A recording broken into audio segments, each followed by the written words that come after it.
If you love Italian football, you're in the right place. Destination Calcio, your daily dose of culture and culture. And over the weekend, our guys were in Naples, Udine and Padova. Everything from the Serie A league leaders to the Serie C Veneto derby. I'm David Ferrini. Let me introduce you to our DC panel, Emmet Gates. Thank you for joining on this Monday morning. Always a pleasure, David. Always a pleasure. A good weekend of Italian football action. So yeah, happy to be back on the pod. Great. We had a nice Friday night. We'll get into that a little bit later on. Also, a new member, Harry Slavin. We sent him on his first assignment. Harry, tell us a little bit about it. Introduce yourself to the viewers and the listeners. Hello. Yes, I am Harry. It is a pleasure to be here, finally, on the podcast and to be joining. And I managed to make it out to Naples over the weekend, and it was brilliant eye-opener into Italian football. Beautiful city, beautiful food, and lots of excitement down there at the moment with what Conte and Napoli are doing, sitting pretty on top of the table at the moment. Yeah, Antonio Conte, Emmet, we were there in Verona to see him lose 3-0. Since then, undefeated, and it's been a total reversal in the newspapers. It was Napoli in crisis. How long was he going to last? Harry was there to see the win over Como on the weekend. You were there to see the win over Bologna. In your opinion, what's changed here for Napoli to soar back up? Yeah, well, I think the signings were a major part in that. Obviously, David, when we went on the first weekend of the season to see them against Verona, there was no Romelu Lukaku, there was no Scott McTominay, there was no David Neres, there was no Billy Gilmore. And we talked about this at the time. You could see, if memory serves, Jacopo Raspadori was up front, and you could see that Conte needed a strong centre forward type, a player in the mould of Lukaku. And then, after that, the days after that Verona game, I think Lukaku signed that week because it was the final week of the transfer window. Lukaku came in, and that's brought Napoli a bit of structure, hold up play, linking with other players. And obviously Lukaku's a much better goal scorer than Raspadori or Simeone. So I think the signings have played a key part. And also because Conte had more time to work with the players that he had. Conte famously loves to basically just play one game a week. That's why he doesn't really do that well in cup competitions, because of the midweek fixtures generally throw him off. So a lot of his teams, there's a stylized pattern of play, but he loves the one game a week. And yeah, I think he basically just needed new signings, and he's got them. And now you're seeing Napoli now top of the table, unbeaten since that opening weekend against Verona. So I think, yeah, the signings have played a massive part in Napoli's early season success. And what is the Premier League's loss is Serie A's gain. Harry, you were there to see it just 30 seconds into the match against Como. Scott McTominay, you've just written a piece on destination.calcio.com, one of your first that you've contributed, and it's great to see, great to read. We put it out this morning, a Monday morning special. Scott McTominay is a man in a hurry as he makes his mark at Napoli. You've focused on his Scottish heritage there, and you've gone back in and had a look at the connections to Naples. The Scots, like yourself, for those who don't know, Harry hails from the great lands. Tell us a little bit about what you made of McTominay's impact and how you've seen his arrival in Naples. Is it a la Diego-esque? Oh, I don't think anyone is ever going to live up to Diego. I think that goes without saying, and I think the people in Napoli will very much feel that way as well. They'll tell you that Maradona is obviously a demigod, and you can go into bars there where they've got strands of his hair in a shrine, and I don't think Scott McTominay no matter what he does, will ever quite reach that level of fame in Naples. But they have really taken to him, and he's taken to them as well. I think his energy on the pitch has certainly endeared him to the fans. Obviously, he was in a position over the summer where I don't think Manchester United made any bones about making him available to leave. Fulham and West Ham were sniffing around as well, but Conte really wanted him, and had an idea for him in his squad, and now that he's come in, obviously one of two Scotsmen, Billy Gilmore as well, McTominay is the one that has come straight into the squad and Conte has made room for. It's interesting to see, obviously, from a Scottish perspective, we know very well that he has an eye for goal, and I think his ability going forward is something that Conte really wants to look to capitalise on when they line up, especially when they're looking to go a little more direct.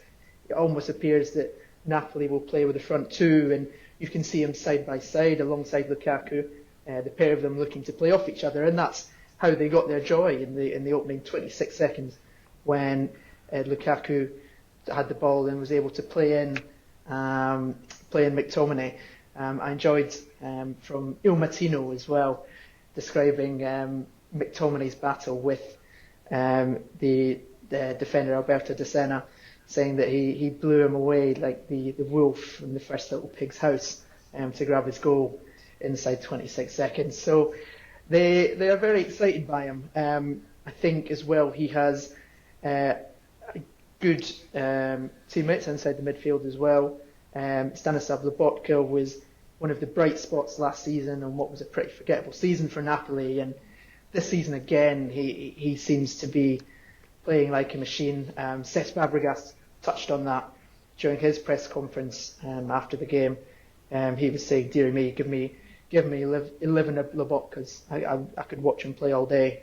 And they do seem to have, with the transfers that they've got in, and Emmet's just touched on, a team that can be capable of challenging for the title, although no one in Napoli will dare say that just yet.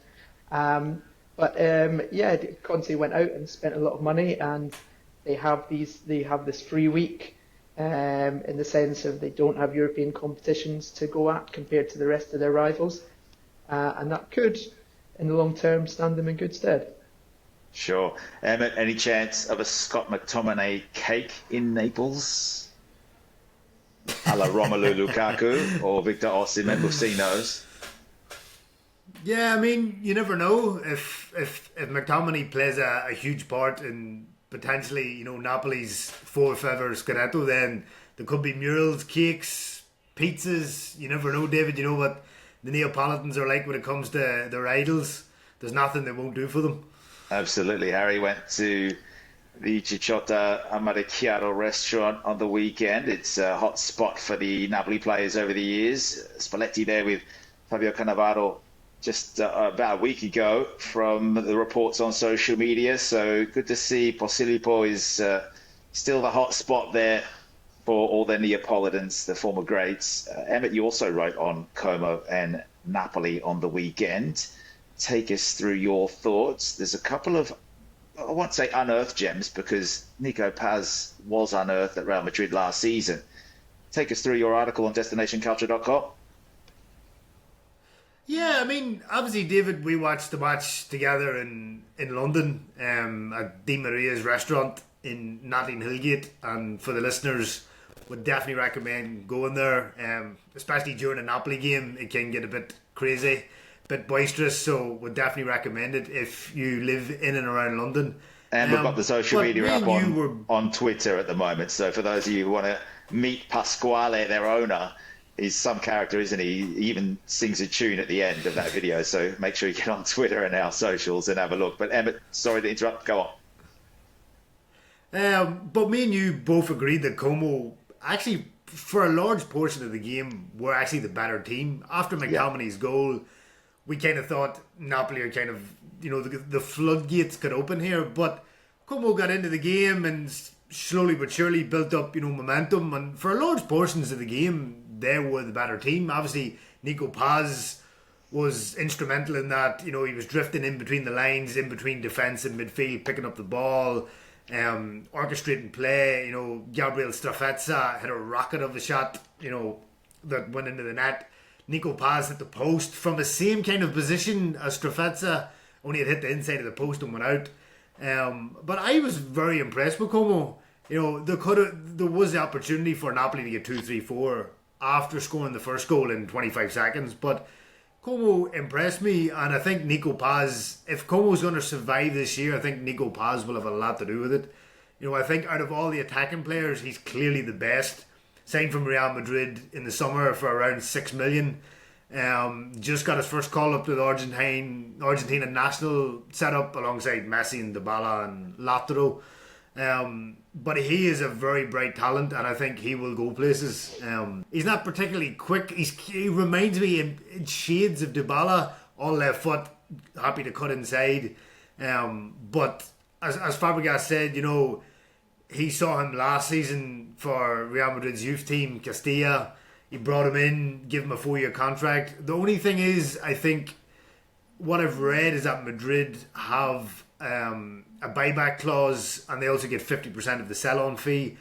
But you would like to think that if he keeps up the way he's grown, because Sask basically said that he expected him to go after 2 or 3 months, but he's skipped hurdles already, given how well he's playing. So yeah, I was very impressed with Como, especially Paz and Strafezza.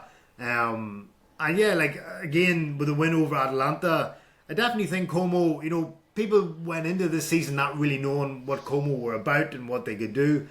But from what I've seen, I definitely think they will survive comfortably. I don't really see much difficulty come the springtime.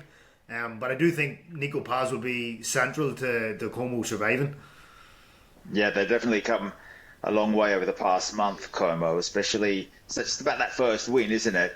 After that, you can build confidence and you can move forward. There was a couple of wins in a row. There was that unlucky draw at home, 2-0 ahead against Bologna, which we were there to cover last month. And now, says Fabregas, going to the Maradona to take on the league leaders. Won the Scudetto, less than 18 months ago. It is a team with a bit of pedigree now, Napoli, and to come up from the Serie B, it's just a huge task to go to these stadiums. We're there for the Juventus game away at the Allianz Stadium as well, Emma. And Como, you can see their ascent. They've got their wits about them now, and then going out there, they're a lot braver. The way they reacted against Napoli was quite impressive, and that's when I made that comment to you, as we were there sitting amongst all the Napoli supporters. Even they were, sign of the cross. They were worried about it when Niko Pas hit the post. There was a few choice swear words there, which you might pick up one or two in the video. But yeah, Pasquale, he was relieved after the match. Damaria's a great place to watch it for Napoli fans based in London. We were there to watch the Genoa fans in the derby against Sampdoria. Let's move away just from the football being kicked on the park. Harry, in Naples, your first time, yes?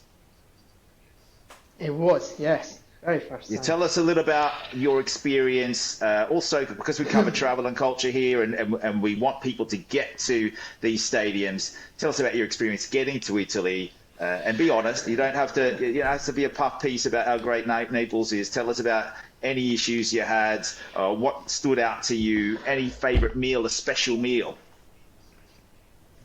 Special meals as well. Well, just in general, I don't think, and I'm showing my colours a little bit, but as a Newcastle United fan, I know about one club cities and know how much a football team can mean when there's only one of them there.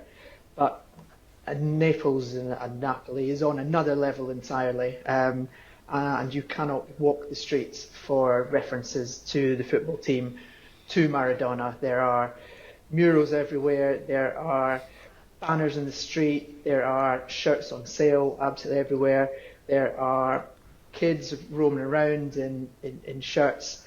It is the identity of the city, and really, especially on a match day, from the first time you walk out your hotel door, you can feel the buzz, you can feel the anticipation, and the city just lives and breathes it. As you pointed on earlier on, I got down to the coast, and one of the things possibly that getting further out of Napoli maybe isn't the easiest, especially when you are used to living in London and maybe getting a bus every 5-10 minutes. They aren't quite as frequent, but I managed to make it down to Cicciotto Maria Carey.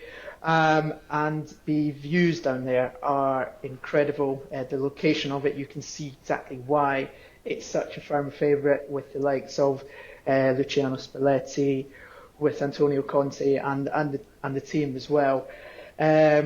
You speak to the staff there, and they absolutely love it as well. And as soon as you mention Scorsese, the first thing they mention is obviously McTominay.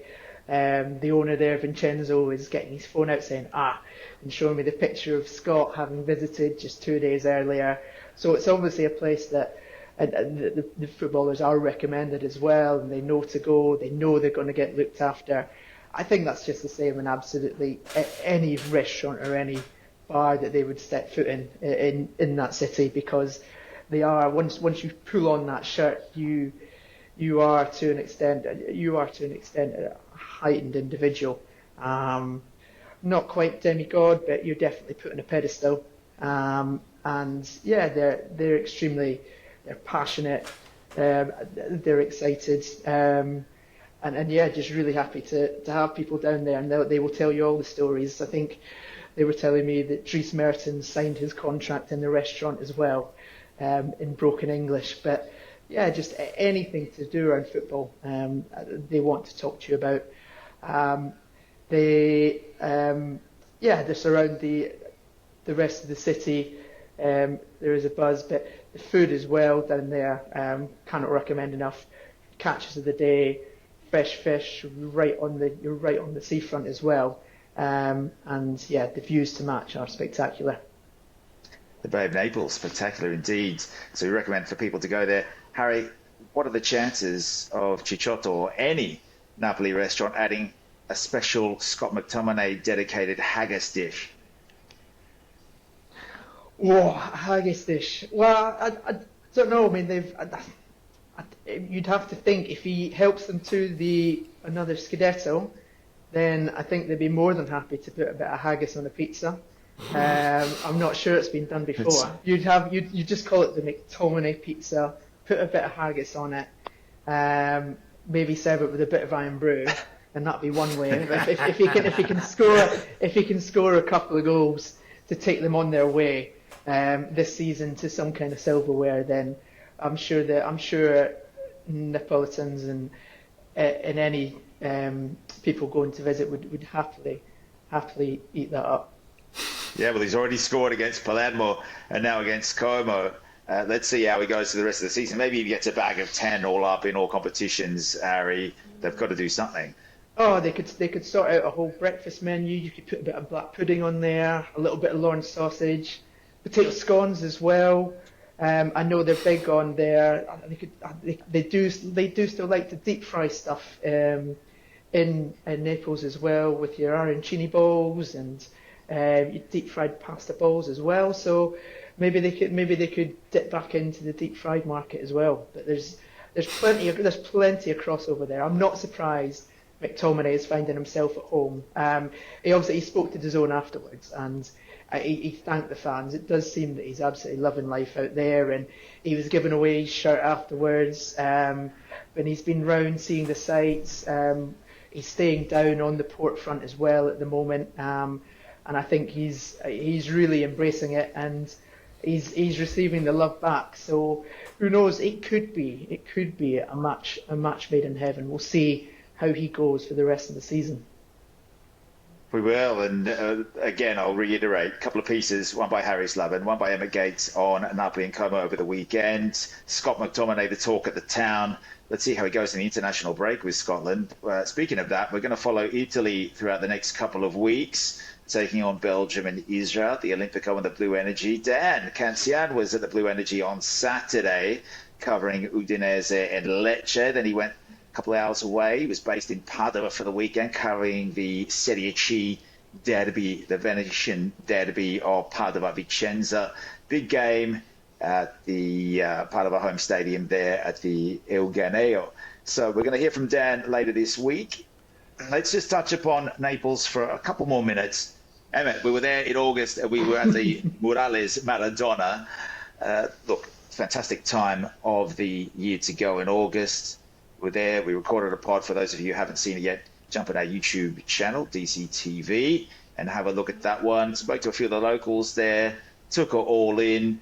I know that you love it. Tell us a bit about your favourite murals around that area. We also went to the Maradona Museum, which they've just opened up a couple of months ago. There's a special one dedicated to Diego himself. Do you have a special kit there that you liked inside the museum? I mean, there was a lot of good stuff inside the museum. I would say the Life is Life jacket, that he wore against the warm-up jacket that he did the video in, or the videos went viral in the UEFA Cup semi-final against Bayern in 1989. I think that was like, knowing that was the jacket, and it was folded because it was way too big for him, and you can still see the crease after 35 years. That was probably the standout item, I think, in the museum. Yeah, absolutely. That was one of my favourites. Boots were there, and they had half of his wardrobe. It was explained to us that a lot of his belongings that he left in Naples, he just took off. It was that a bit of conjecture in his life, a bit of trepidation. He had to get out of the town, and he left a couple of wardrobes there, and they were able to dismantle the wardrobes. It went to a private family. They've now donated it to the Maradona Museum. I mean, it's debatable how much that collection is worth. Just next to it is the Morales Maradona. Harry, did you get there over the weekend? Do you know what? Sadly, I did not, because I was so determined to get myself to the coast and to go visit Cicciotto. But what I will say is that I did have a heads up on a few other places to visit as well. With a big thanks to Vincenzo from Calcio Napoli 24, who pointed me out in direction, and my favourite location was, I went to Bar Nilo, in the middle, just off Via Nilo, and it is this tiny little shrine made by the owner. His name's Bruno, and he was on a flight in 1986 that Maradona so happened to be on as well, and when he got a picture with them, and as they were coming off the flight, they saw that some of his hair had fell on the seat. So he's picked this up, he's taken it with him, and what started as a joke with his friends has turned into a shrine with a tiny little box that has Maradona's hair in it, which is on rotation 24 hours a day inside this bar, and is well visited. So that, I think, just sums up just how revered this man is, that people will come from all corners of the earth to see a few strands of hair. And there's a few other bits in there as well, a wonderful, especially from a Scottish persuasion, a wonderful mural to the Hand of God as well. So I would very much recommend going to see the artwork in there as well. But there's no corner you can turn in that city without seeing some form of dedication to Maradona. It is fascinating to see. Yeah, it is an open-air shrine to the great man himself. The stadium is now named after him since his passing. Emmet, I'm not sure if that hair is legitimate, because I remember you there a few years back, and I've got an inkling that you might have stolen that hair from Bar Nilo. Is that right? And a couple of toenail clippings? Yeah, I actually have it at home now in my altar. Well, next time we visit Emmet's place, we'll raid the safe, see what else he's got in there. I'd hate to know what toys he's got lying around. But look, let's get to the next pod that we're going to bring up, which is going to be focused on the Azzurri. They're off to a great start in the Nations League. Luciano Spalletti, the former Napoli coach, is at the helm there. 2 wins from 2 in the Nations League. Let's see what he does against Belgium and Israel. We're going to leave it there. Thanks for joining Destination Calcio. Go to the website, go to the socials. Pleasure. Cheers, David.